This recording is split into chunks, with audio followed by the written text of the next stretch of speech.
السلام عليكم ومرحبا بكم في فيديو جديد. ذكرت تقارير المانية أن نادي بايرن ليفركوزن يتفاوض مع اللاعب المغربي أمين عدلي لتمديد عقده الذي ينتهي صيف 2026.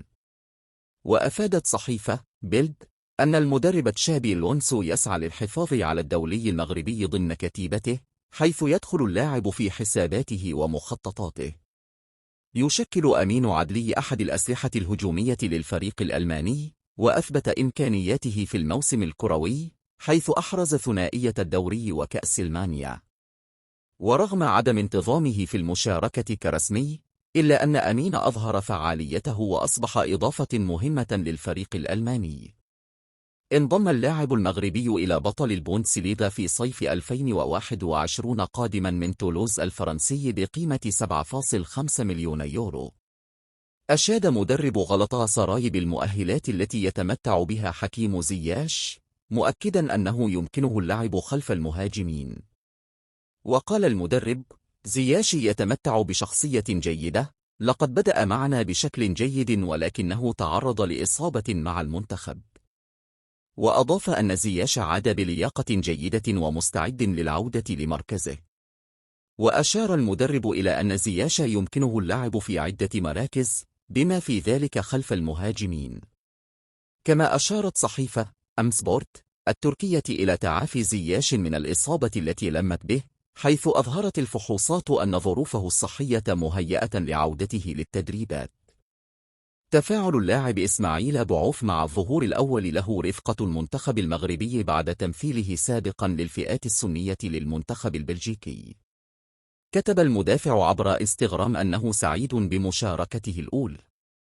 شارك بوعوف في أول مباراة ودية ضد فرنسا بعد أن لعب سابقا 28 مباراة مع بلجيكا.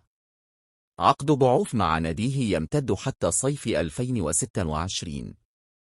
ووفقا لمصدر قريب من الاتحاد المغربي، فقد تواصل الاتحاد مع اللاعب عبر وكلائه لاستغلال حضور قائده لمنتخب فرنسا في الوديات ضد المغرب.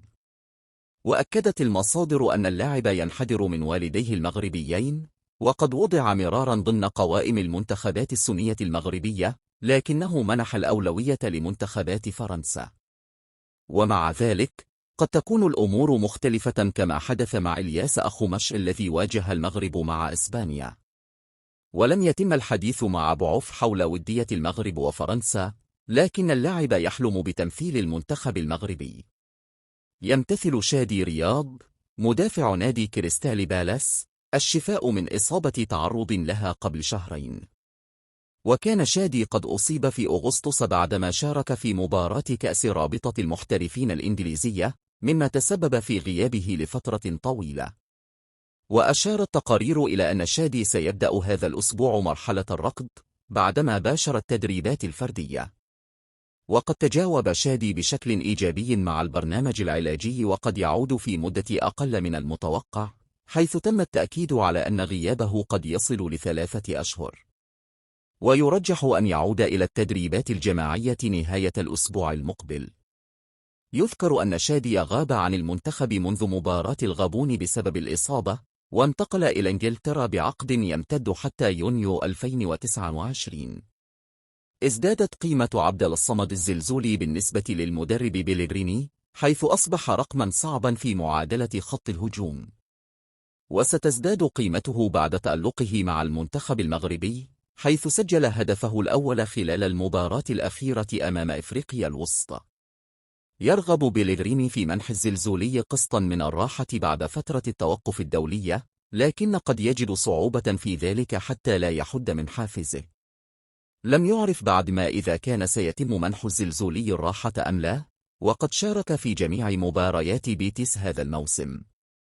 ورغم أن الناخب الوطني وليد إلي الركراكي يحرص على إشراك الشاب آدم أزنو، إلا أنه لم يثبت أقدامه كلاعب مهم في بايرن ميونخ. سيكون المغربي مطالبا في الانتقالات الشتوية بالبحث عن فريق جديد كمعار لزيادة فرصه في اللعب. من المفيد له أن يدخل تجربة جديدة بعيدا عن بايرن، حيث يبدو صعبا أن يثبت مكانته الأساسية. وأكدت مصادر مئنية أن بايرن ميونخ قد يتجه لإعارة اللاعب إلى نادي كولن في دوري الدرجة الثانية.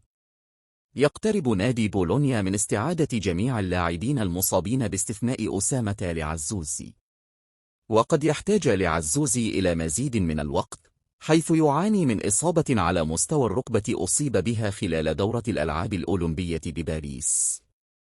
شكرا على المشاهدة، ولا تنسوا دعمنا والاشتراك بالقناة وتفعيل الجرس.